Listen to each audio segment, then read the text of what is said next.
Okay, no more going all over the place. It's time to go all over the place some more. Yeah, so the joke's on me. I'm saying that because even though, well, the way Mount Pyre is designed is that it's like two dungeons in one. You basically have the inside of the mountain because Mount Pyre is sort of like a hollow mountain where the inside serves as a graveyard, kind of like the Pokémon Tower in Lavender. Well, in the first generation, because in the remake it was remade into a radio tower, but here, yeah, you get the idea. It's a graveyard that resembles the Pokémon Tower from Lavender a lot, but that's the inside part of the dungeon.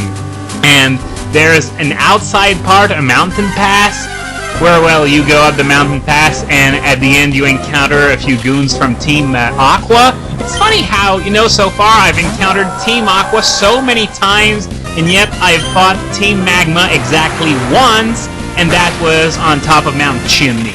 Guess they wanted to balance it between the two a little, but they completely failed. We're also gonna encounter them at the Magma Hideout and the Space Center in Moss Deep, but we're also gonna encounter Team Aqua at the Aqua Hideout and the Seafloor Cavern. So from now on, it'll be about 50-50 after Mount Pyre, that is, but up until Mount Pyre, we fought almost exclusively Team Aqua. We fought Team Magma, as I said, exactly once on Mount Chimney. Anyway, the reason I said I was still going to go all over the place today is because I'm going to do the inside first, and after that, I'm going to go outside and advance the story further.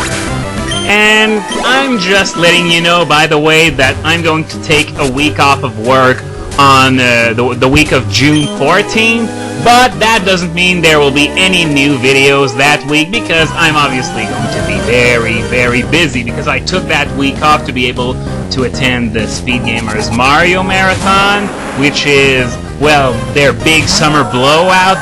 It's the biggest event of the year by far.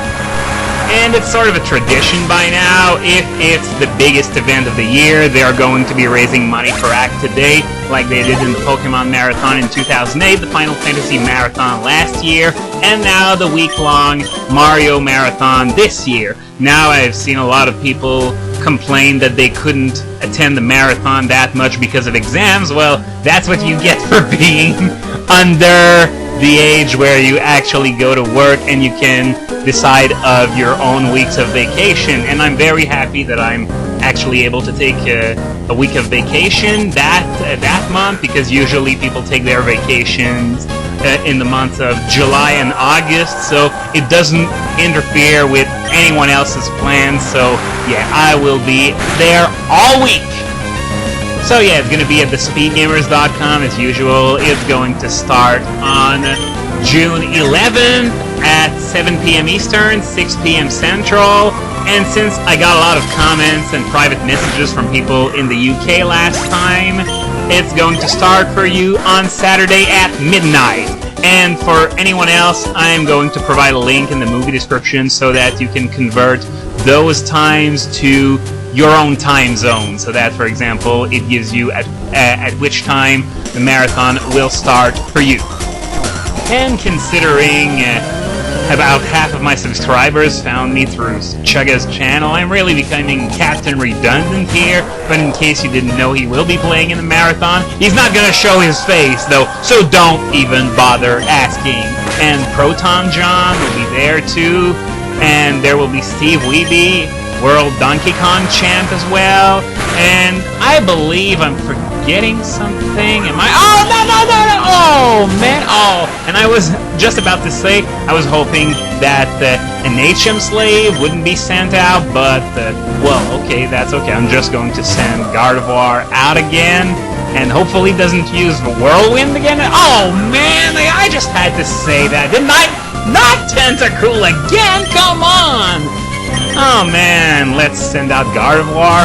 You're not gonna touch my Tentacool, no matter how much you want to, okay? No, come on, you gotta be kidding me, not Tentacool again. Okay, that's Skarmory, that's better.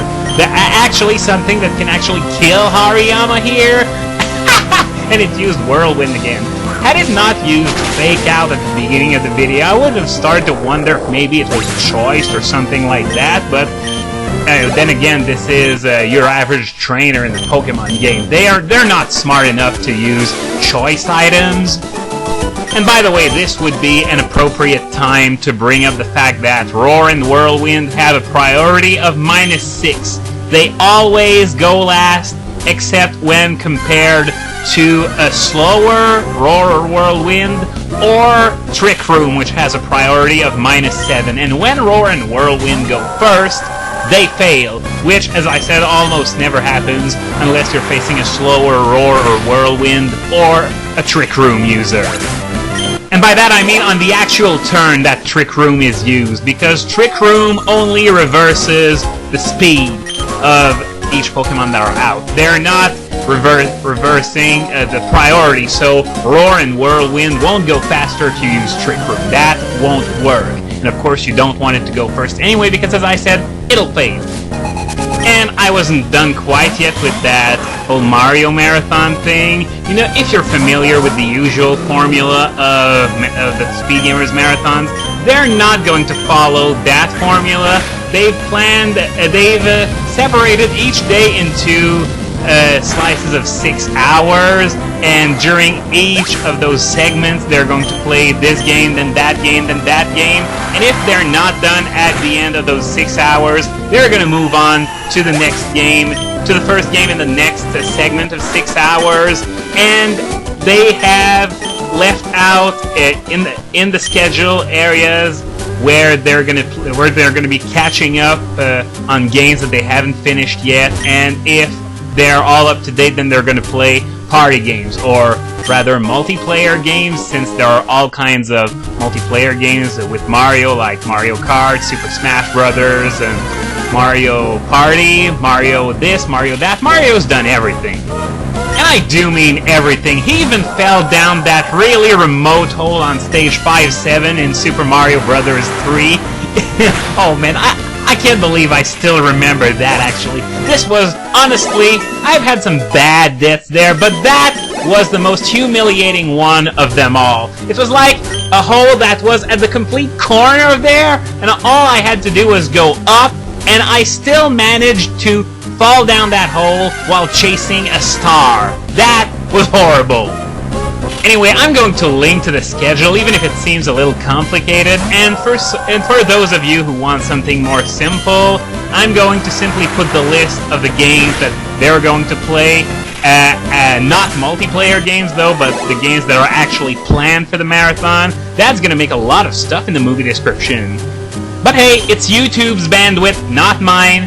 That big corporation can certainly pay for bandwidth for some text. And of course, pretty much all the major games are going to be covered, with one notable exception. And I can already hear the boos from here. It's Mario and Luigi 3, namely Bowser's Inside Story. The reason for that is because you know how they have to record those DS games? They have this little camera system that they clamp on the DS, and it's really impractical, especially for touchscreen heavy games. But Bowser's Inside Story is so reliant on the touchscreen, and sometimes you have to flip your DS in the other direction. You get the idea. It's just freaking crazy. So they're not gonna do Bowser's Inside Story because of technical limitations. Just blame Nintendo for never coming up with a way to record DS games with proper quality aside from emulation, which is also a no-go because of the way Bowser's Inside Story works. So yeah, Bowser's Inside Story is just practically impossible to stream, no matter what you do. And by the way, I was about to forget to mention that there are a few games for which they'll do 2 runs, a speed run and a 100% run. Those games, if I remember, they're going to be 1, 2, 3, Mario World, and Mario 64. And I believe that's all I had to say about the marathon, so it's really convenient and a nice coincidence that I'm about to end this video right now. So next time on Pokemon Emerald, I will keep making my way up Mount Pyre. Mamma mia! When they said they were doing a Mario Marathon, that wasn't what I had in mind! Hey! You! Yeah, you! Who said you could slack off? Move, Gerber! Move!